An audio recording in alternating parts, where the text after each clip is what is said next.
Hi, hello everyone. Good morning. Good morning.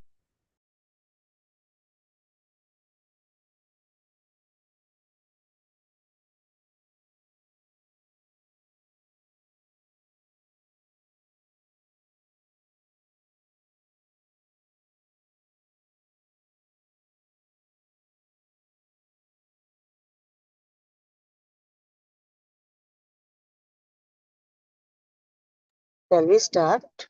I think it's already late now. Yeah. No. Yeah, okay, let's begin. Who would like to read? Within you can So read? my voice is coming clear. I'm Yes, yes, yes, yes. What because I'm about? in train. Okay, okay. At least it is clear as of now. I don't know. Like I can hear you No clearly now. background noise is coming, right? Not much as such. Not no, not now at least. What Okay. about you, Because Suman? Will you be able to read today, or how is it? Yes, yes, I may read. Okay, cool. Yeah. Then, do you both want to start? Yes, yes. yes, Okay, okay. Let's begin then. Yeah. how to read yourself of interpersonal relationship problems. I don't know. It just doesn't fit right with me. Then let's envision a scene in which your parents are vehemently opposing your choice of place of employment. They were, in fact, against it, were not they? Yes, they were. I wouldn't go so far as saying they were vehemently opposed, but they did make various snide remarks. Well, let's exaggerate it and say they are vehemently opposed. Your father was ranting and raving with emotion, and your mother was protesting your decision with tears in her eyes. They absolutely do not approve of you becoming a librarian. And if you will not take on the family business like your brother has, they may very well disown you. But how to come to terms with the emotions of not approving is your parents' task, not yours. It is not a problem for you to worry about. Now, wait a minute. Are you saying that it doesn't matter how sad I make my parents feel? That's right, it does not matter. You have got to be joking. Could there be such a thing as a philosophy that unfilial behavior? All you can do with regard to your own life is choose the best path that you believe in. On the other hand, what kind of judgment do other people pass on that choice? That is the task of the other people and is not a matter you can do anything about. What another person think of you? If he or she likes you or dislikes you, that is that person's task, not mine. Is that what you are saying? That is what separating us. You are worried about other people looking at you. You are worried about being judged by other people. That is why you are constantly craving recognition from others. Now, why are you worried about other people looking at you? Anyway, Adlerian psychology has an easy answer. You have not done the separation of tasks yet. You assume that even things that should be other people's tasks are your own. Remember the words of the grandmother. You are the only one who is worried how you look. Her remark drives right to the heart of the separation of tasks. What other people think when they see your face, that is the task of the other people and is not something you have any control over. As theory, I get it. To my reasoning brain, it does make sense. But my emotions can't keep up with such a high-handed Then let's try another tack. Say there is a man who is distressed about the interpersonal relationships at the company where he works. He has a completely irrational boss who yells at him at every opportunity, no matter how hard he tries. His boss does not acknowledge his efforts and never even really listens to what he says. It's exactly like my boss.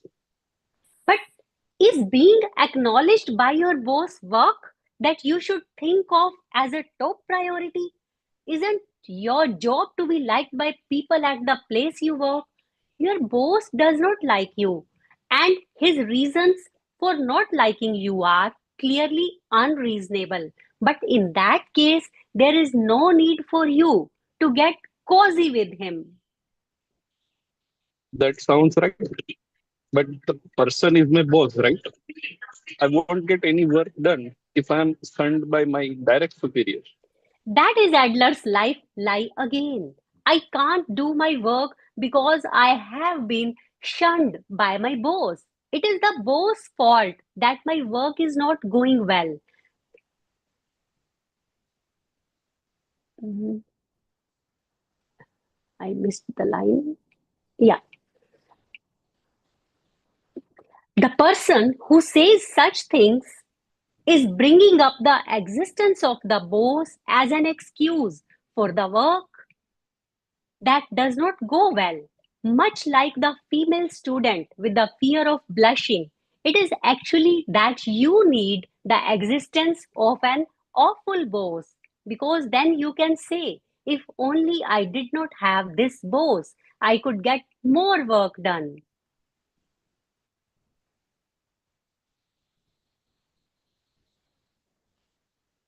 Yes, Viren?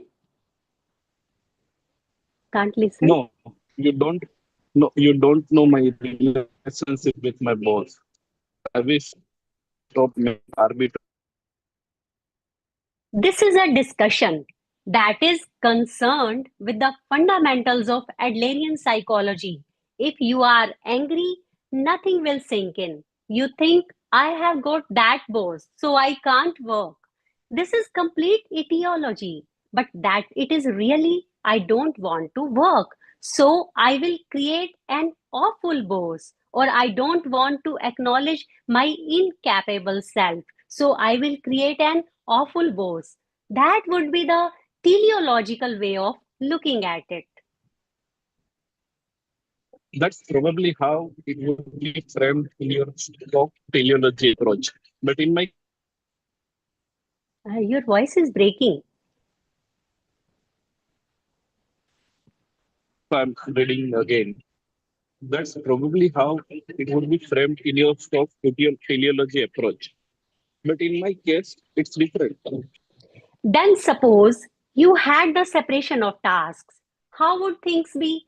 In other words, no matter how much your boss tries to vent his unreasonable anger at you, that is not your task. The unreasonable emotions are tasks for your boss to deal with himself.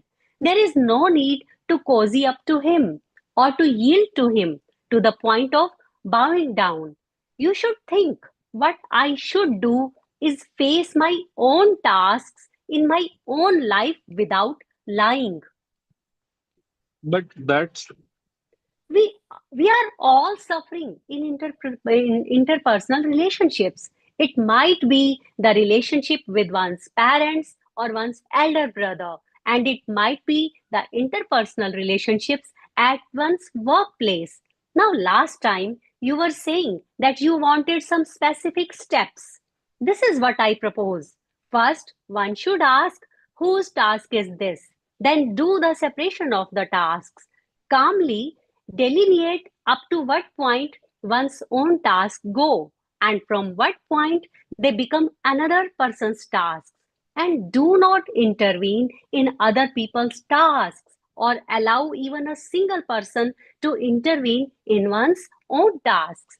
This is a specific and revolutionary viewpoint that is unique to the Adlerian psychology and contains the potential to utterly change one's interpersonal relationship problems. aha. I'm starting to see what you mean. when I said that the topic of today's discussion was freedom. That's right. We are trying to talk about freedom now. Yeah, Mansi, scroll up, please. Cut the Guardian knot. I'm sure that if one could understand the separation of tasks and put it into practice, one's interpersonal relationship would all at once free. But I still can't accept it. Go on, I am listening.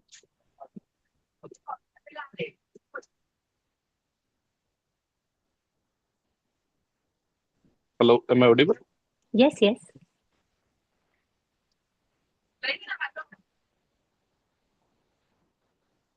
Uh, Hello. are you yeah, yeah, go on. So Yeah, you yeah, are we can reading begin. this, go Yeah, on go on. listening. Go on. Okay. It, I think that in theory, the separation of tasks are entirely right. What other people think of me or what sort of judgment they pass on me is the task of other people. And it's not something I can do anything about. And I should just do what I have to do in my life without lying. I would have no problem if you say this is a live rule. That's how right I think it is. Consider this from an ethical or moral point of view.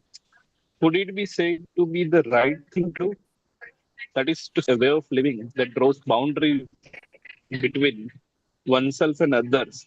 Because don't other people and saying that's intervention when they were worried about you and asked how you are doing. It seems to me that this is something that threads on the goodwill of others.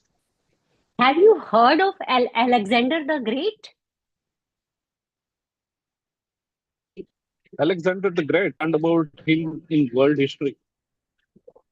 He was a Macedonian king who lived in the 4th century before Christ. When he was advancing on the Persian kingdom of Lydia, he learned of a chariot enshrined in the Acropolis. The chariot had been secured tightly to a pillar in the temple by Gordias, the former king, and there was a local legend that said, "He who unravels this knot shall be master of Asia."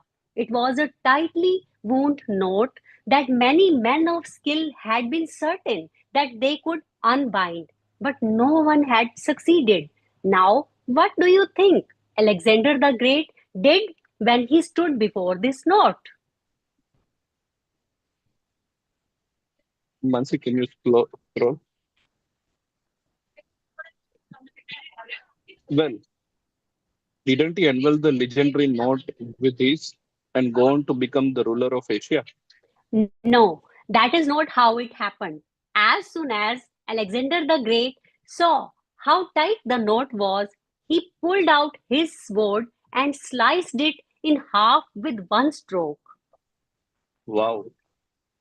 Then it is said that he declared, "Destiny is not something brought about by legend, but by clearing away with one's own sword."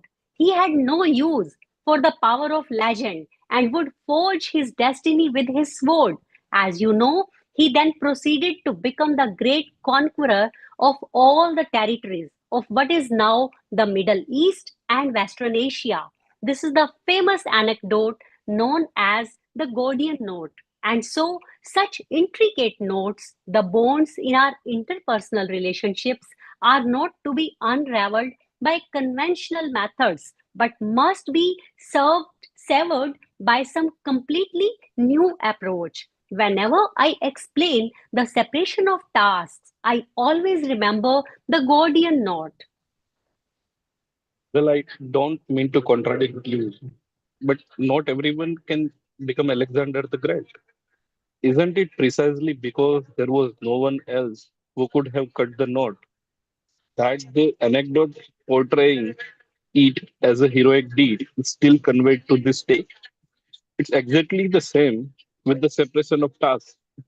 Even though one knows one can just cut through something with one sword, one might find it rather difficult because when one passes forward with the separation of tasks, in the end, one will have to cut ties with people. One will drive people into isolation. The separation of tasks you speak of completely ignores human emotion. How could one possible build good interpersonal relationship with that? One can build them. The separation of tasks is not the objective for interpersonal relationships. Rather, it is the gateway. The gateway. For instance, when reading a book, if one brings one's face too close to it, one cannot see anything. In the same way, forming good interpersonal relationships require a certain degree of distance. When the distance gets too small and people become stuck together, it becomes impossible to even speak to each other. But the distance must not be too great either. Parents who scold their children too much become mentally very distant. When this happens, the child can no longer even consult the parents, and the parents can no longer give the proper assistance. One should be ready to lend a hand when needed, but not encroach on the person's territory. It is important to maintain this kind of moderate distance. Is distance necessary even in the kind of relationship that parents and children have? Of course, earlier you said that the separation of tasks is something that treads on the other person's goodwill. That is a notion that is tied to reward. It is the idea that when another person does something for you, you have to do something in return, even if that person does not want anything. Rather than responding to the goodwill, it is just being tied to reward. No matter what sort of appeal the other person might make, you are the only one who decides what you should do. Reward is the root of what I am calling ties. Yes, when reward is at the base of an interpersonal relationship, there is a feeling that wells up in one that says, I gave that much, so you should give me that much back. This is a notion that is quite different from separation of tasks. Of course, we must not seek reward and we must not be tied to it. Hmm.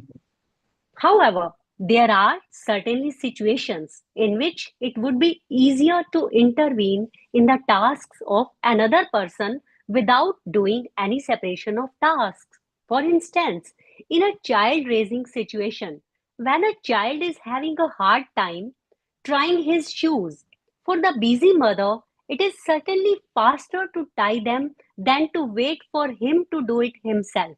But that is an intervention and it is taking the child's task away from him. And as a result of repeating that intervention, the child will cease to learn anything and will lose the courage to face his life tasks. As Adler says, children who have not been taught to confront challenges will try to avoid all the challenges. But that is such a dry way of thinking. When Alexander the Great cut the Gordian knot, there were probably those who felt the same way that the unraveling of the knot by hand had meaning and that it was a mistake to cut it with a sword, that Alexander had misunderstood the meaning of oracle's words. In Adlerian psychology, there are aspects that are antithetical to normal social thinking. It denies etiology, denies trauma, and adopts teleology.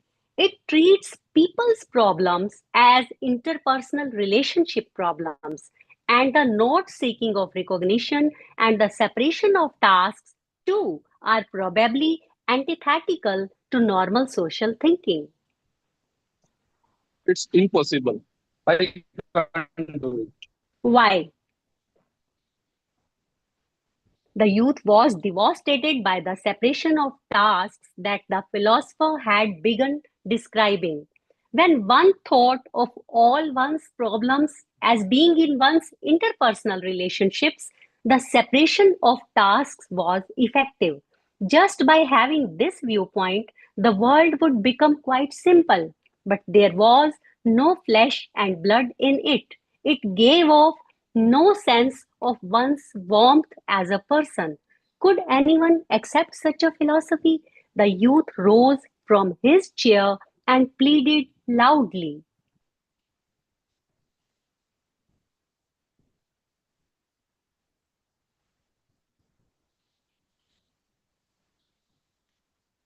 Desire for recognition makes you unfree. Look, I have been dissatisfied for ages. The adults of the world tell the young people, do something you like to do. And they say it with smile on their faces. As if they might actually be understanding people. As if they were on the side of the young, but it's old service, which comes out only because those young people are complete strangers to them. And the relationship is one that is completely without any kind of responsibility. Then parents and teacher tells us, get into that school and look for a stable occupation. And this concrete and uninteresting instruction is not merely an intervention. It's actually that they are trying to fulfill their responsibilities. It's precisely because we are closely connected to them and they are seriously concerned about our future that they can't say irresponsible things like do something you like. I'm sure you would put on that understanding face too and say to me, please do something you like. But I won't believe such a comment from another person. It's an extremely irresponsible comment. And if one were just brushing a caterpillar off one shoulder, and if the bird crushed that caterpillar, you would say, it's not my task, and walk away nonchalantly. What separation of task, you monster? Oh goodness, you are getting all bent out of shape. So, what you are saying, in other words, is that you want someone someone to intervene to some extent. That you want another person to decide your path. Sure, maybe I do. It's like this. It's not so difficult to judge what others expect of one or what kind of role is being demanded for one.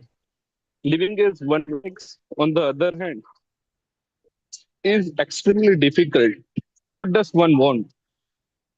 What does one want to become? And what kind of life does one wants to lead? One doesn't always get such a concrete idea of things. It would be a grave mistake to think that everyone has clear cut dreams and objectives.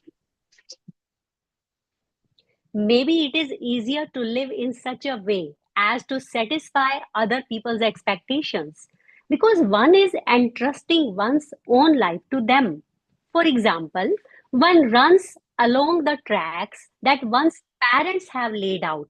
Even if there are a lot of things one might object to, one will not lose one's way as long as one stays on those rails. But if one is deciding one's path oneself, it is only natural that one will get lost at times. One comes up against the wall of how one should live.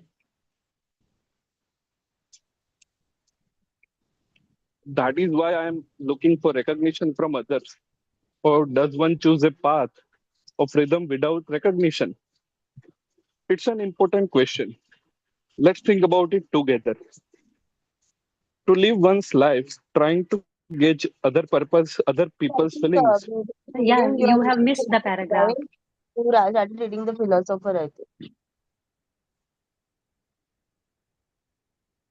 It's the first Sorry? para. That is why.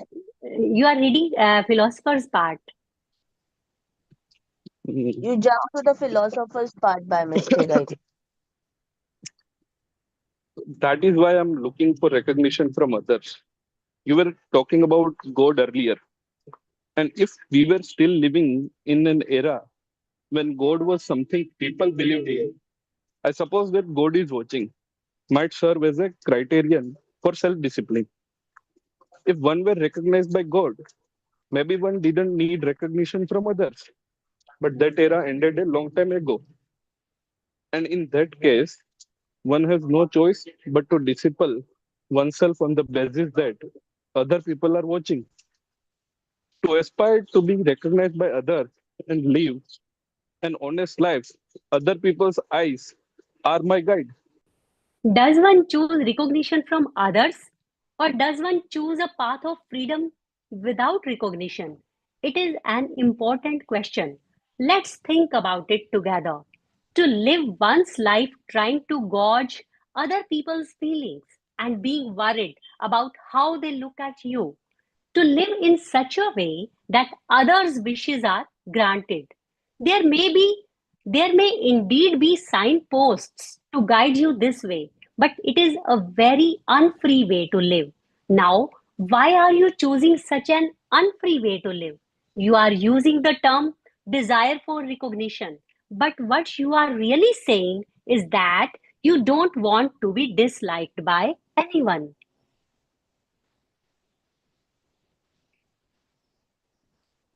Who does?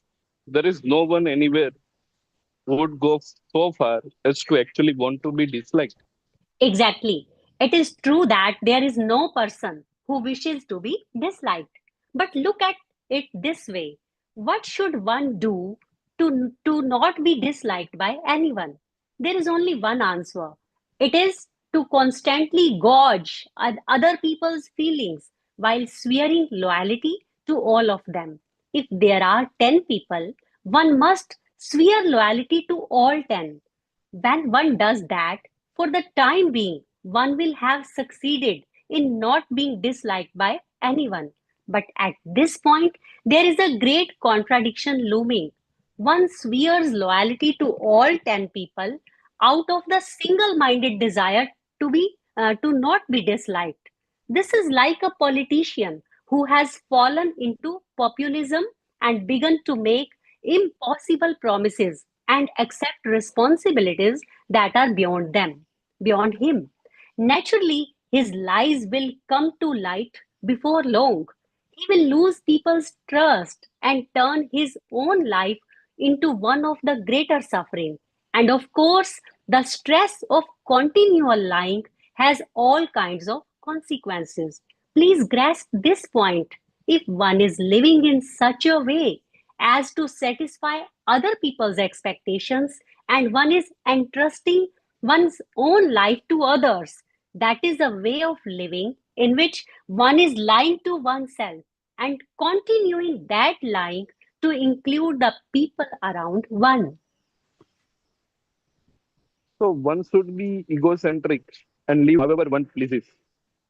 Separating one's task is not an egocentric thing. Intervening in other people's tasks is essentially an egocentric way of thinking, however. Parents force their children to study. They meddle in their life and marriage choices. That is nothing other than an egocentric way of thinking. So the child can just ignore his parents' intentions and live however he pleases. There is no reason of any sort that one should not live one's life as one pleases. Ah, not only are you a nihilist, you are an anarchist and a hedonist to boot. I am past being astonished, and now I am going to start laughing any moment. An adult who has chosen an unfree way to live on seeing a young person living freely here and now in this moment criticizes the youth as being hedonistic. Of course, this is a life lie that comes out so that the adult can accept his own unfree life. An adult who has chosen real freedom himself will not make such comments and will instead cheer on the will to be free. All right. So what you are maintaining is that freedom is the issue. Let's get to the main point. You have been using the word freedom a lot. But what does freedom mean to you anyway? How can we be free? So What? from here, Yeah. anyone wants to take up for youth? Yeah. Anyone wants to read? Is it Sunita? Uh, iPhone? Pranavi or Sunita? Who is it? Okay. Yeah, this is Pranavi, Mansi, but then I have a lens issue, so I can't read. I'm just in the listening mode, dear. Okay, okay. No problem. No problem. I was just checking because normally both of you log in through iPhone, right? So we don't know who it is who. So yeah. Okay, then I'll read. Suman, I'll accompany you. Yeah. Go Okay, on, go on. okay. Thank you, man. What Yeah, yeah, go real on. Okay. freedom is? Okay. What real freedom is? Earlier, you acknowledged that you do not want to be disliked by anyone and said there is no one anywhere who would go so far as to actually want to be disliked. Right. Well, I am in the same way. I have no desire to be disliked by other people. I would say that no one would go so far as to actually want to be disliked, is a sharp insight. It's a universal desire. Even so, regardless of our efforts, there are people who dislike me and people who dislike you. This too is a fact. When you are disliked or feel that you are being disliked by someone, what state of mind does it put you in? Very distressed, to put it simply. I wonder why I have come to be disliked, and what I did or said that might have been offensive. I think I should have interacted with the person in a different way, and I just brood and brood over it, and I'm ridden with guilt. Not wanting to be disliked by other people.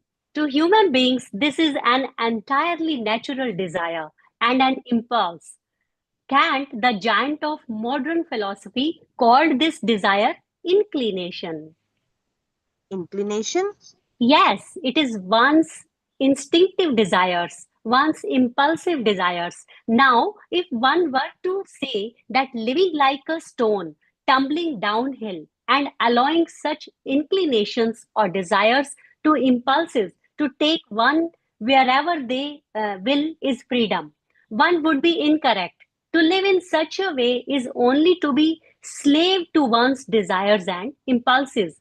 Real freedom is an attitude akin to pushing up one's tumbling self from below.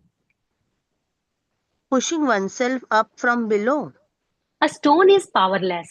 Once it has begun to roll downhill, it will continue to roll until released from the natural laws of gravity and inertia. But we are not stones. We are beings who are capable of resisting inclination. We can stop our tumbling selves and climb uphill.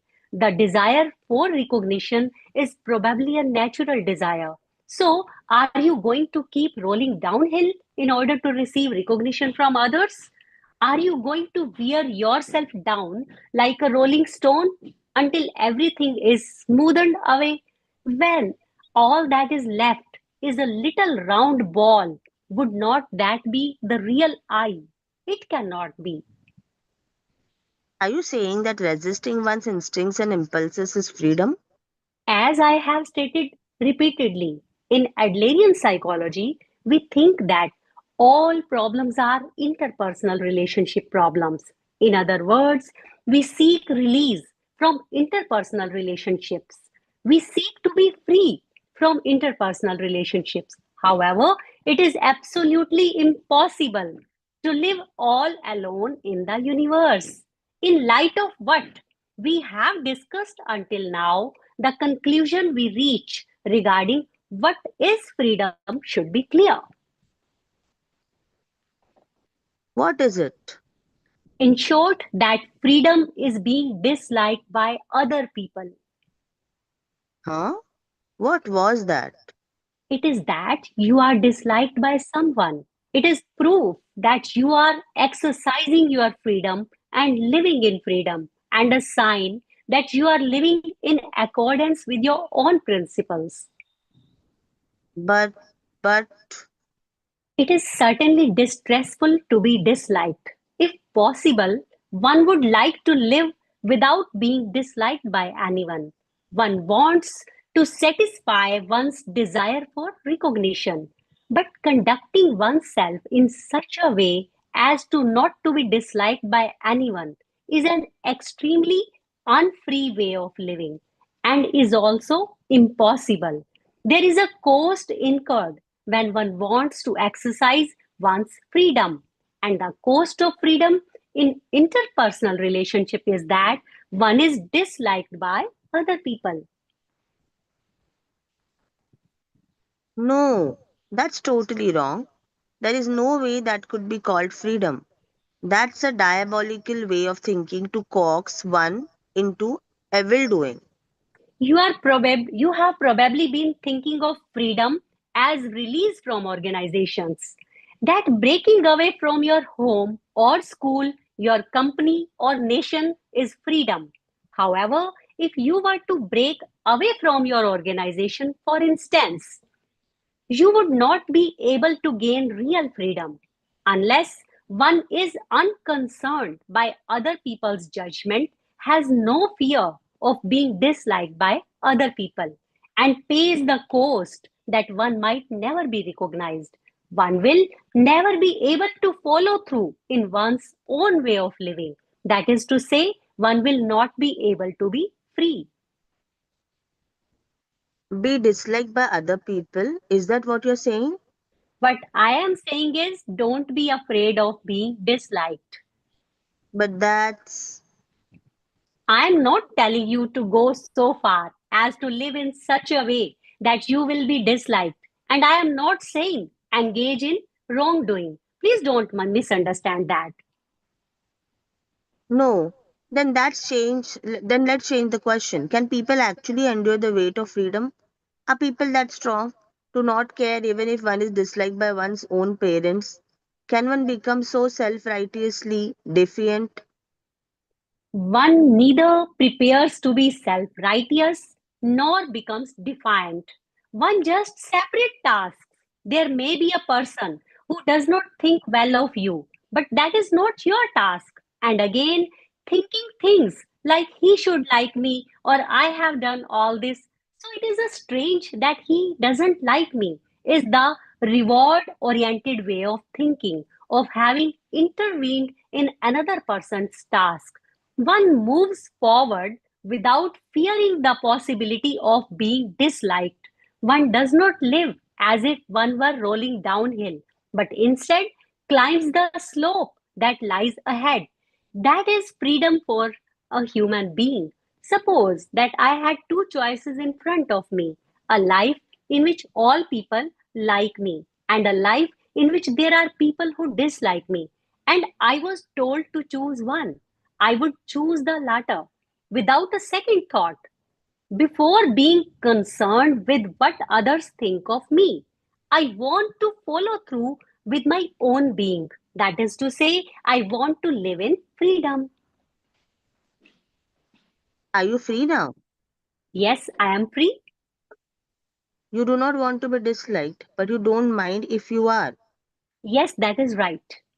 Not wanting to be disliked is probably my task, but whether or not so and so dislikes me is the other person's task.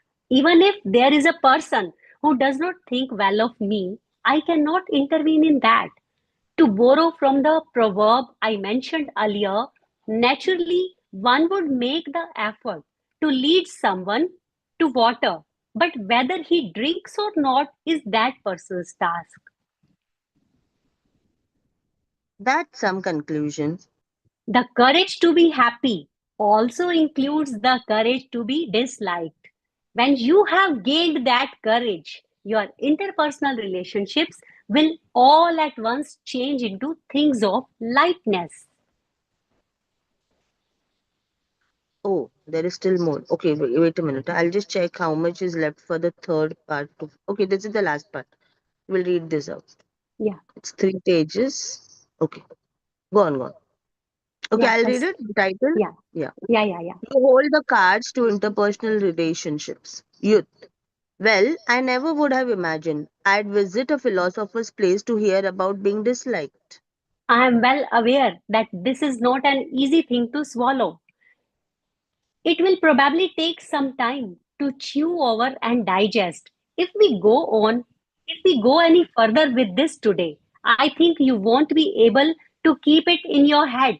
So I would like to talk to you about one more thing, a personal matter that relates to the separation of tasks, and then finish up for today. All right. This one too is about relationship with parents. My relationship with my father had always been a rocky one, even when I was a child. My mother died when I was in my 20s without us ever engaging in anything like real conversation together. And after that, my relationship with my father became increasingly strained. That is, until I encountered Adlerian psychology and grasped Adler's ideas. Why did you have a bad relationship with your father? What I have in my memory is an image from a time when he hit me. I have no recollection of what I might have done to bring it on. I only remember hiding under a desk in an attempt to escape him when he dragged me out and hit me hard, and not just once, but many times. That fear became a trauma. I think that until I encountered Adlerian psychology, I understood it in that kind of way because my father was a moody, taciturn person. But to think of myself, he hit me that time, and that is why our relationship went bad, is a Freudian etiological way of thinking.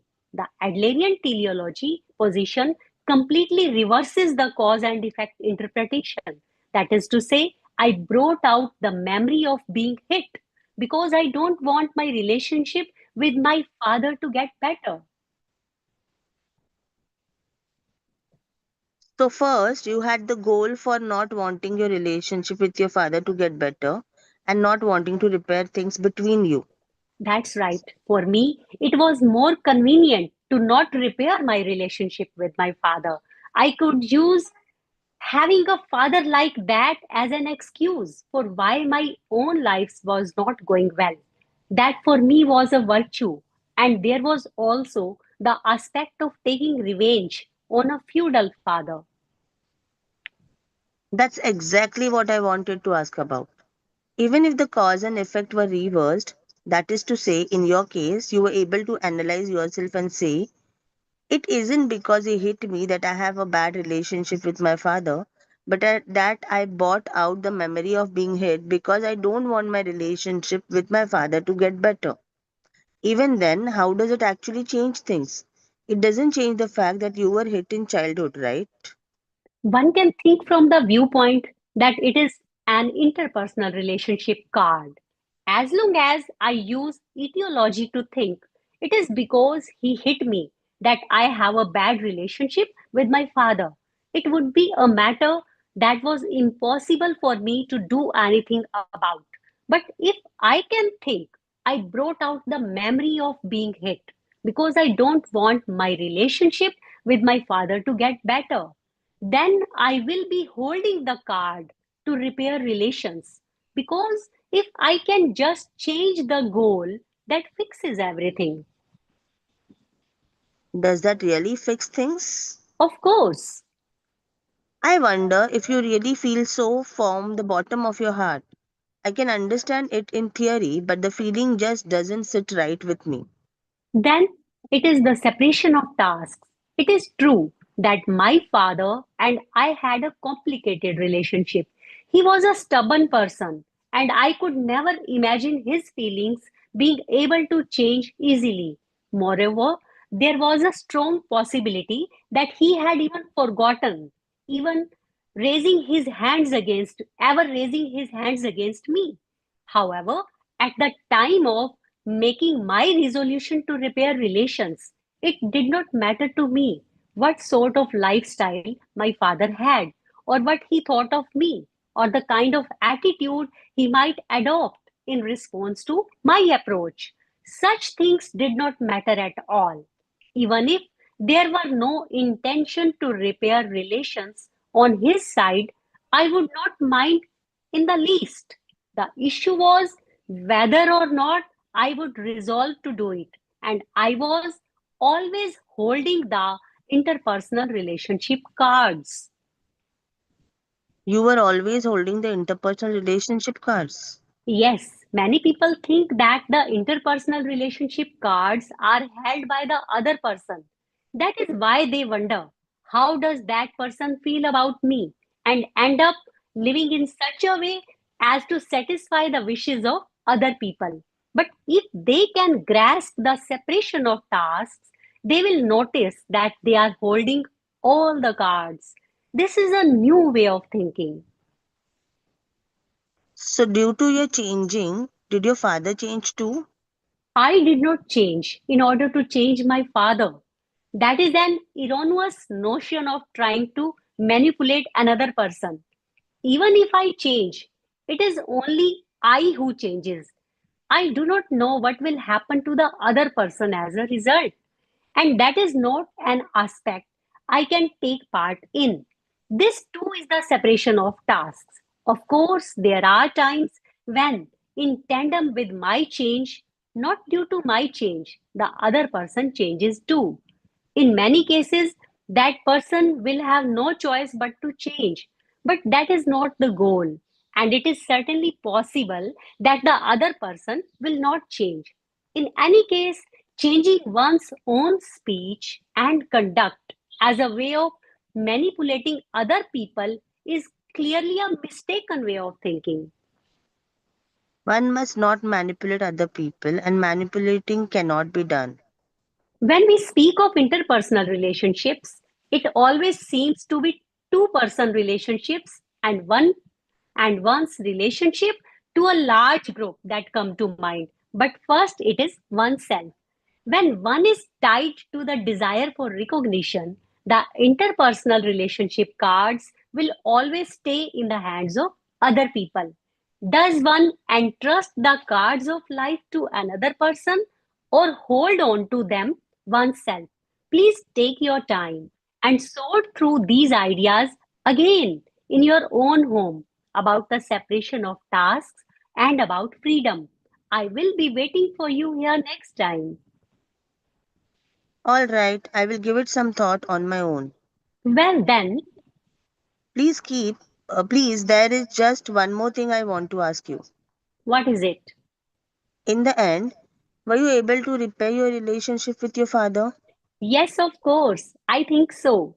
My father fell ill, and in the last few years of his life, it was necessary for me and my family to take care of him. Then one day, when I was taking care of him as usual, my father said thank you. I had not known my father possessed such a word in his vocabulary, and I was astonished and felt grateful for all the days that had passed. Through the long years of my caregiving life, I had tried to do whatever I could. That is to say, I had done my best to lead my father to water. All in the end, he drank. I think he did.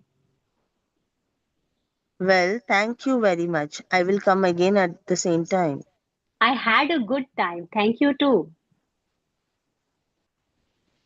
Okay, thank you everyone. I hope we also had a good time reading this. Yeah. Okay, I do. Okay, so This we this are book is opening. very dangerous one, Mansi. I know. I was also wondering why, my goodness, what a heavy thought and language and everything, right? So are you liking it? But see, half of the people have already disappeared, anyways. I don't know. Maybe the book is too heavy for them, or they just felt disconnected. I don't know, whatever it is. So, I what do think for, you, It's yeah, it's, conflicting. hmm. what are you saying? I'm sharing my experience. Like yesterday, we read now related to Uh-huh. like it's child's task when Yeah. child is not studying. So I just Uh-huh. tried like I have a 2-year-old baby boy. Uh-huh. So I just discussed with my wife that if he is not eating, it's his task, not yours. Yeah. Then what she did, she said like, let's try it away. He said to child like, it's your task, try to eat yourself. And then the situation created like he spread food all over the floor, and that was very dangerous situation.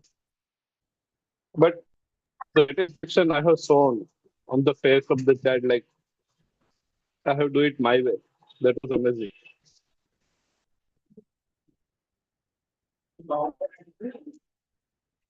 So So, what is full your day, learning from the full day, situation? the full day he was like saying to all the people like, I have today eaten by myself with my hands. So I think we need to give it a try. The separation of tasks and today's the most related topic, right? The point I was also mentioning previously to other people that if I am not developing or if my if I'm not developing enough, it's my manager's responsibility. And if my subordinate is not developing enough, it's my responsibility. That is my task. So that I need to perform very well. So the separation of task is I'm fan of it.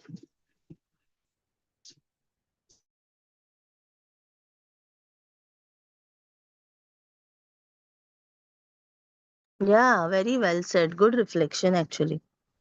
True. So I personally, I don't know, but somehow somewhere had this attitude because of not like this one, but some other learnings and reading that about this intervening, right? Like everyone should take their own responsibility, and even for kids also, uh, we should make them responsible by not really interfering too much into their things and all. I don't know how good am I at that practically, but I have understood that like I have observed that with me and my husband, I give more freedom to my daughter, and I have to stop him from intervening at times. Like I tell him like let her do her things because otherwise she will not learn and things like that.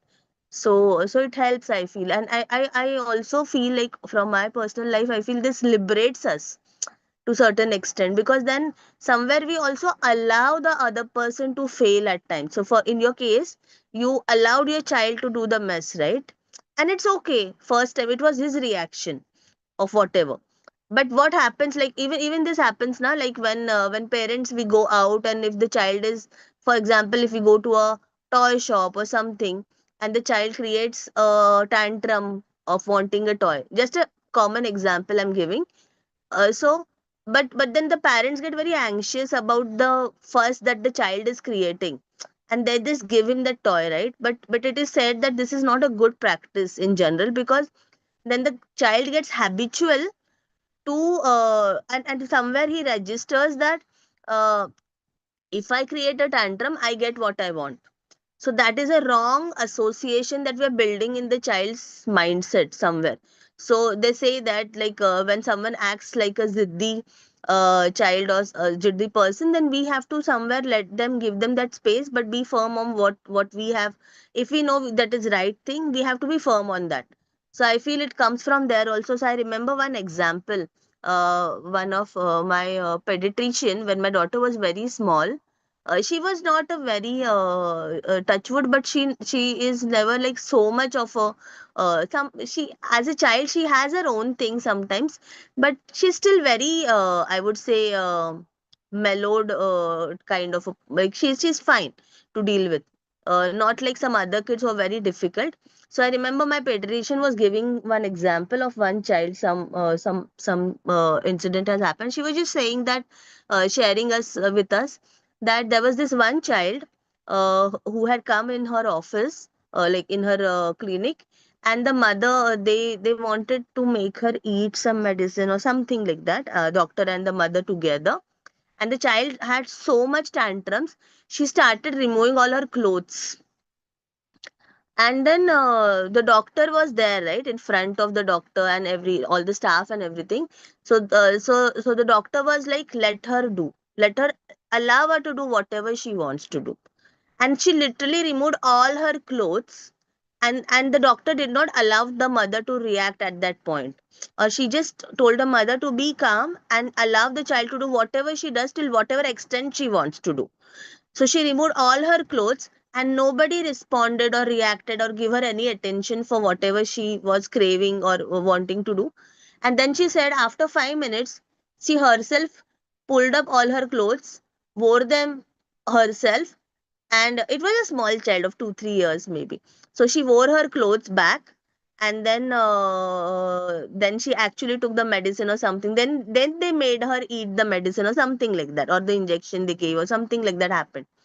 So it was one example and one exercise, and I feel for me also that my daughter, like where there were phases when the mother has to disconnect the child with the milk giving phase and all of that. She has helped me in that, with the same way. Like, you don't have to go to the extremes sometimes, but sometimes because people do some extreme things because they feel it's so difficult to get rid of something or to detach from something. But I feel what she taught me is, you don't have to really go to the extreme. Sometimes things are very simple. You just be firm on what you want to do, and things just fall in place. It's just about that, I feel like. So I think that's just a beginning, right? But it may not happen every day. If you don't give it enough importance, then eventually he will learn to eat by his hand. Like, that's what I'm trying to tell you with this example, Viren. So I don't know if that, because otherwise we get very anxious now, like, oh shit, now what? And that is what is like a weapon of the child. Or even in adults, right? We see, when adults, we see they behave very this thing, uh, like ziddy children, like we say, especially old people or even adults. So I feel that's the inner child in operation somewhere, because they are conditioned to get things that way, by being difficult, by being like stubborn or something, like whatever, by throwing tantrums. That's how they have been trained. Their brain has been trained to get something that they want. So that get something could also be some favor for someone. It could also be like a way of exerting control, where you make the other person do things you want your way. So there is a limit to how much we can, and I feel the book, whatever we read today, taught us that only, right? Like, when we allow things on people to dislike us, we are okay with these things, and then that helps us to get freedom and eventually uh, deals with. That's how I see at it. Nice They reading, in rightly fact, said. but the language and I'm finding a little heavy. I feel, I hope it was a little more on a easier side for everyone to able to. But yeah, the way they have tried their best. Yeah, we can connect definitely. Uh, so yeah, anything else? Any Suman, Yeah, Mansi, you you want to have add covered something? all the points very beautifully, very nicely you have explained. Yeah. You want to add something, Viren, or Suman? You want to share something? Yeah. Anything No, that? I just want to add one point, then someone you can.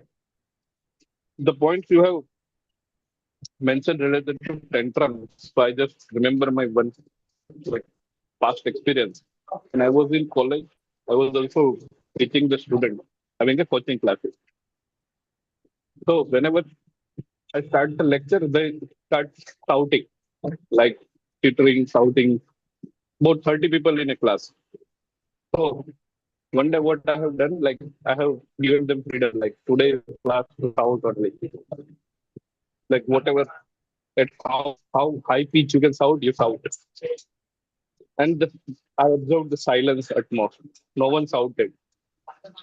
So it happens. This is how human mind works.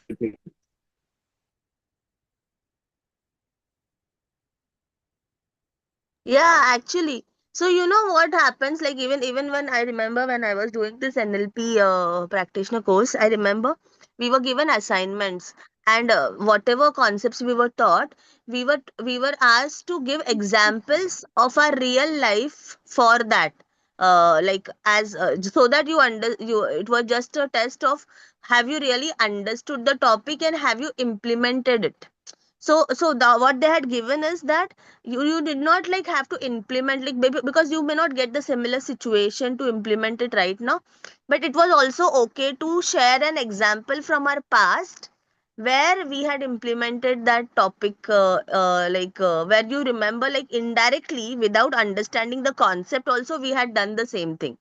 So this is an example like that. So many times we are doing things, but we just don't know, okay, this is what it means, or in words or in theory we don't understand them, but actually they have worked for us in a certain way because maybe we applied some technique or something. Yeah, so that's a wonderful example again. Yeah, thank you for sharing that. Yes, Suman, you want to say something, add something? Deepa, Yeah, Suman. yeah. Mostly my two takeaways for today are that the only interpersonal relationship problems are because we feel judged by others. That is, we take it on ourselves that we should not. It should be our task. It should not be other task. If some we are feeling some problem, and we intervene too much, and we allow others to intervene in our life. And secondly was about that we need not tend to the tantrums of the children. We should be very clear without being judged by others, or same rule applies here also, that we should not care about what others are thinking about that.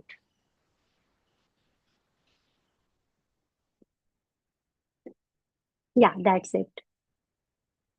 Yes, yes, very true, very well said. In fact, I remember, like when we were reading this, I remembered my own progress, because I was a person who used to get very much affected by what people are thinking, because that is how I was conditioned. My parents still operate in the same way. So, log kya kahenge types and all of that. And now, and I could relate with the topic what we read today, because with my own transition, I can see that now I have gained quite a lot of freedom, because I've understood that it's okay for some people to not like us, and whatever you do, it's not going to work out for them. And it's okay to accept it with love, and that is very important, because sometimes then we hold that grudge, right? Like to others, it's like it's mutual. But when you actually operate from a place where it's okay that that's that person choice or whatever, and you still whenever it's your turn, you make sure that your intentions are good enough, and I think that helps a lot.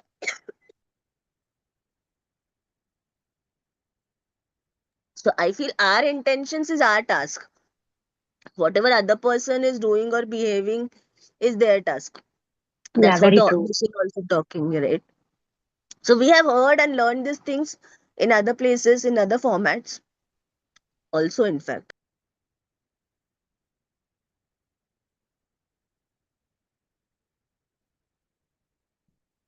Yeah. Deepa, you want to add something? Or then we can just close for today. Mansi, I'm totally down. Oh, Full okay, okay. fever. You're not well? Yeah. Oh, yeah, even I'm not well actually. I'm not really Okay. exactly Take care. getting fever, but there is a lot of cough and everything. I was very uncertain if I could read today, but luckily it was the youth part, so it was not much Mm. of a reading. Even now, I'm getting that again. It's just because Please take care. we had committed to start, I just thought I will just start. But it's good. The book is going good.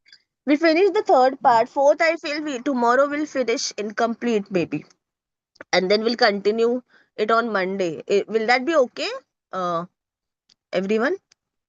Yes, yes, Yes, yes, yeah. I'm okay. Maybe halfway through, somewhere we'll go with the fourth part, and then there is the fifth part, which is the last one, which will finish next week. Okay, but I hope the book is you're enjoying the book. You're not finding it very boring and difficult, right? Yes, yes, it's relating to our daily life problems. Yeah, and I feel that that's very important that we relate whatever we are reading to our daily life, at least personally for this book, because otherwise the theory will be of no use. Yeah. Okay, I would suggest that I will also drop the questions, whatever is that there for the third part today, reflection questions at the end of the book. I will drop them in the group. I would suggest that please go through them and just try to reflect on them. Let's try to reflect even from the first three chapters if we haven't already done the reflection of that. Ideal thing would be to take a journal and sit and write the questions as headings and then write our reflections or insights or whatever comes to our mind and go with the flow writing. That would be the ideal thing. See if you can do it over the weekend. Let's try, because that will be making the most of the book ideally. So let's see whatever how far we can go with it. Okay, then. Thank you everyone for joining. See you all tomorrow. Bye bye. Take care. Have a great day ahead. Thank Thank you. Bye you. bye. Thank you, all of you.